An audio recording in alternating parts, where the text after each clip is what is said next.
पाऊले चालती पंढरीची वाट, सुखी संसाराची सोडून या गाठ. खरं तर 20-22 दिवस संसाराचा त्याग करून कुठल्याही प्रकारची चिंता मनामध्ये न ठेवता ही वारकरी मंडळी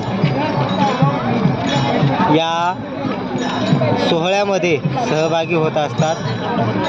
खरोखर विठुरायाबद्दलची मनामध्ये असलेली प्रेमभावना आणि या प्रेमापोटी ही सर्व मंडळी विठुरायाच्या दर्शनासाठी प्रतिवर्षाप्रमाणे याही वर्षी पंढरीच्या दिशेने निघालेली आपल्याला या ठिकाणी पाहायला मिळत आहेत. लाखो भाविक भक्त या सोहळ्यामध्ये